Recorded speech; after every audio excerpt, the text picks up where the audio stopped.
Today I want to talk about what to exactly say when someone disrespects you at work without losing your cool.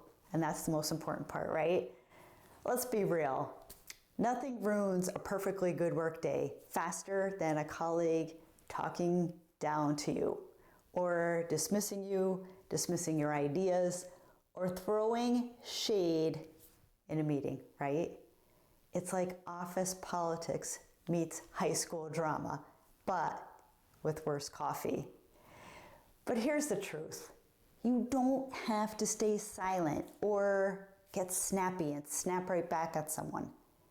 The secret here is having the right words ready in your back pocket to defend your boundaries without looking defensive, right? So in fact, research from the University of California, Berkeley, shows that people who stand up for themselves in an assertive way, not in an aggressive way, but in an assertive way, they are seen as more competent and respected by their peers. Plus, a Harvard Business Review study found that how you phrase your responses can increase perceptions of authority by up to 40%. So, the next time someone tries to bulldoze you at work, try some of these power phrases. So, the first phrase could be, help me understand what you mean by that.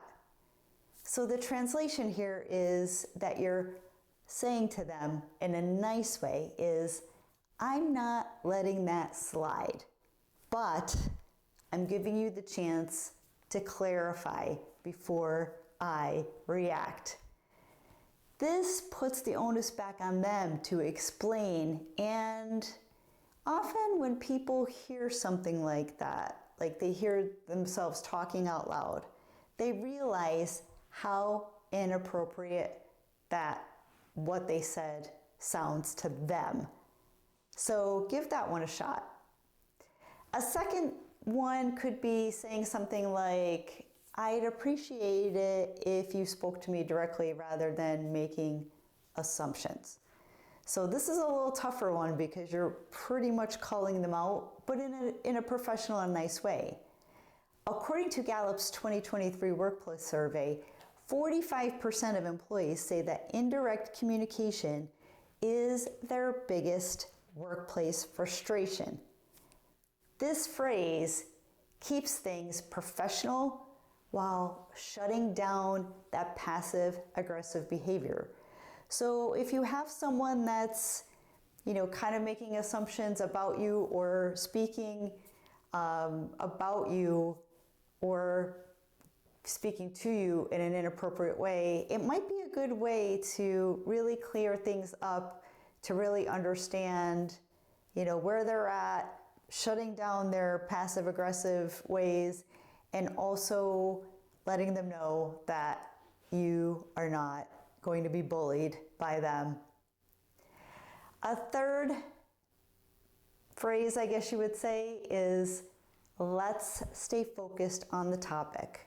I want to make sure that we're being productive here. So that can help in so many different ways. I've used that phrase even in meetings that kind of go, sideways a bit, where there's a lot of people putting input involved and it's not necessarily focused on what the meeting's about. So if you say something like, let's stay on topic, I want to make sure that we're productive. Use this in meetings when someone is getting personal instead of staying on task. And this can happen for a variety of different reasons. So it's a really good one to use, very professional, and it doesn't make anyone look like you're really calling them out. But it redirects the conversation and positions you as a mature leader in the room. So give that a shot.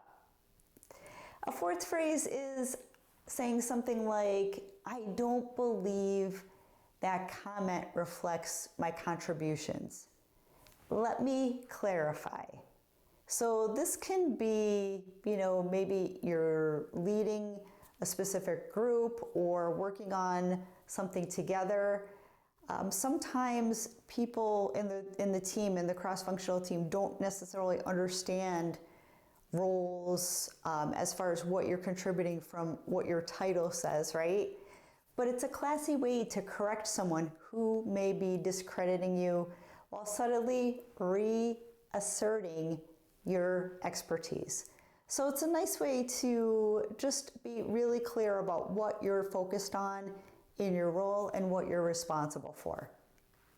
And a fifth one is saying something like, we may see this differently, but I expect mutual respect moving forward. So this is a tough one too, in a way, but it's when you want to call someone out directly, maybe one-on-one after something's maybe been said in a meeting, in a group meeting, of like taking it offline and just being, really firm that whatever happened in that meeting wasn't appreciated, but you're doing it in a very respectful way, yet really directly letting them know that, hey, I noticed the way that you treated me in that meeting. It's a boundary setting mic drop in a way, and it communicates that I'm not here to argue, but I'm also not here to be run over and disrespected. So there are ways that you can indirectly work around creating some dialogue with people who are disrespectful, and then there are some ways that you could be more direct, but yet very professional in your approach to let them know that you don't want to be disrespected, bullied, or stepped on, which we all have to stick up for ourselves, right? And sometimes people don't even mean the tone or mean what they say. Sometimes things come out and it's, it doesn't have like a deeper intent that sometimes we think it does. So getting some clarity, asking some questions, and putting people in place with boundaries that you set could be really important.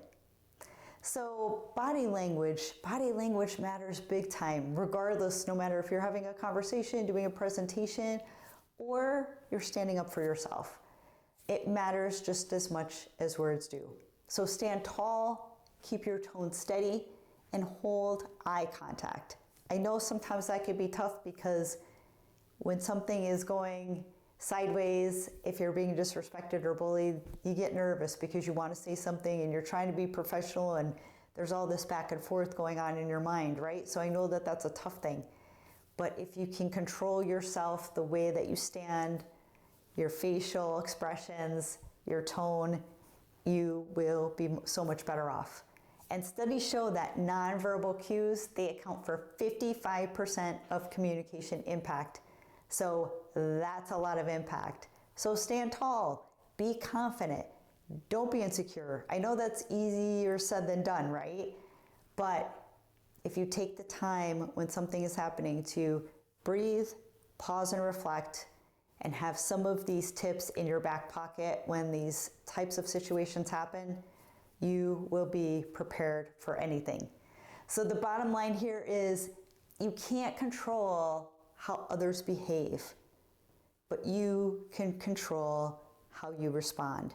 Control the controllable, right? A well-placed phrase, like many of those that I shared earlier, they can stop disrespect in its tracks. They can boost your credibility, and they can keep your cool intact, being professional, but yet getting your point across. So do you want more tips and strategies for handling tricky work and tricky word situations? Let me know in the comments. I would love to provide some additional comments. So if there's any specific areas you would like me to cover on this channel, I would love to create some videos around that. So if you found this content valuable, if you found it helpful, please consider sharing, please consider subscribing, and we will see you on the next video.